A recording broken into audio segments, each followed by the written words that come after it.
Broncos knock off the Jags 21-17, and maybe there's life in Denver. Maybe Hackett doesn't get fired after this game. Maybe Bradley Chubb and Jeudy do not get traded. A lot of questions are going to come out of this game about what the future of this Broncos roster and coaching staff will look like heading into the bye. But nevertheless, a win's a win. Let's enjoy it, right? Knock off Jacksonville, come from behind. NFL, I don't care who it is or where it is, never easy to win in this league. So for Denver to come away with the win after falling behind early, the defense, Justin Simmons, K'Wan Williams, both make huge, awesome interceptions.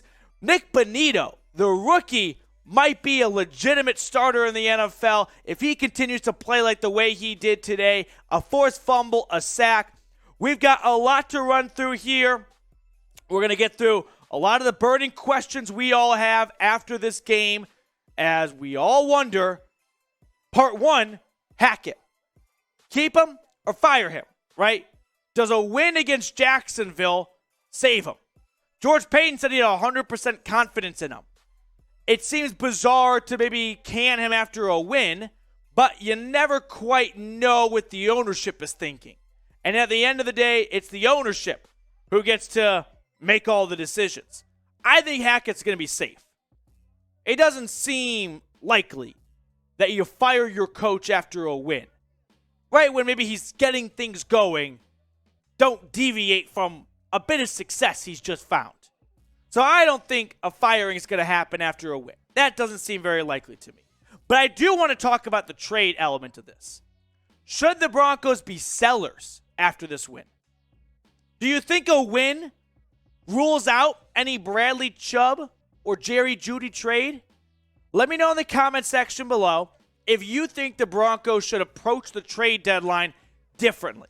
Personally, while the win is fun and that's great and all, I don't think sitting at 3-5 when you next take the field in November should be the deciding factor as to whether or not you want to move on from Chubb or Jeudy, right?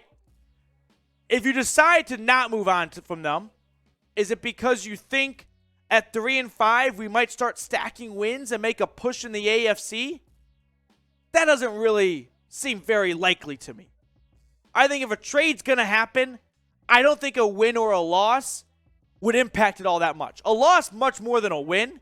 But if a team, and if apparently the reports are that teams have been offering a first for Bradley Chubb, is 3-5 really going to be something that Payton goes, you know what? Now that we're 3-5, maybe we try and keep all of our core pieces together and make a playoff push. I don't think that's a very smart decision. If you want to trade Chubb, don't let a win against the Jags be the thing that gets in the way of a first-rounder coming to Denver. Now, what this could get in the way of is the lower-level trades.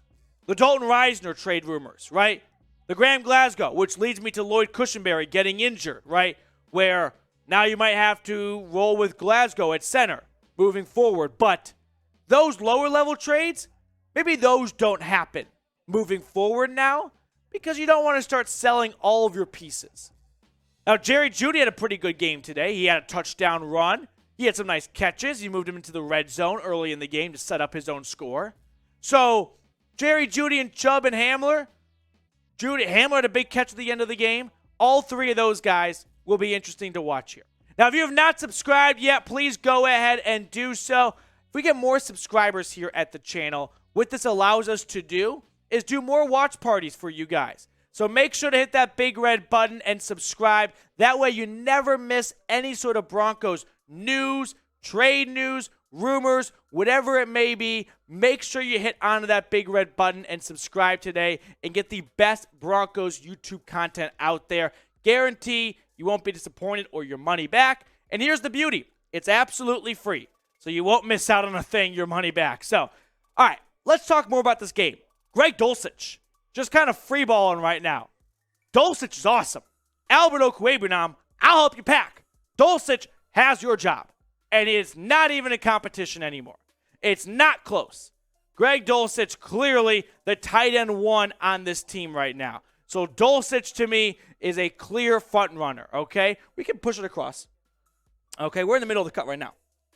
So, Dulcich to me, number one tight end on this team.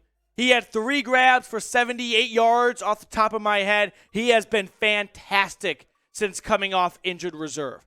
Speaking of injuries, K'Wan Williams is playing with a freaking club on his right shoulder, his whole arm, and he's making game-sealing interceptions.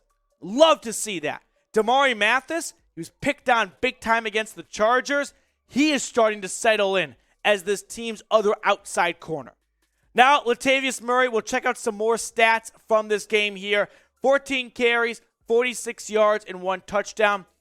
Clearly, this team's running DNA is going to be a combination of Murray and Gordon, and you hope that they can combine for 100 yards with a Jeudy, Hamler, or Montrell Washington end around mixed in there. This run game is not going to be consistent.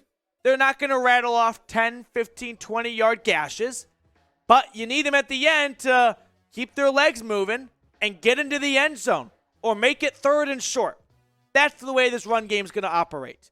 On defense, Trevor Lawrence, one of his worst games of his NFL career. 18 for 30, buck 33, 2 touchdowns, I think. Not just one interception, I think 2 touchdowns. Travis Etienne, he 2 touchdowns. Simmons and Williams. Sorry about the typo right there.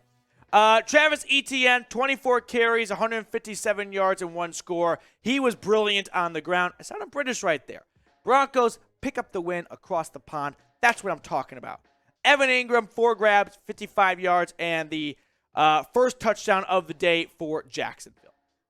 All right, a couple more thoughts I just got off the top of my head coming out of this win. They kind of put a bow on this win right now for Denver. That goes into the bye with positivity in the locker room, right? Maybe a better sense of we can start rattling wins off. We're sitting at 3-5 right now. We've got a lot of football out ahead of us. If they believe they are 2 losses away from being, 10-7 on the year in playoff contention, if Peyton really thinks that's in the cards for them, I don't expect him to make many trades.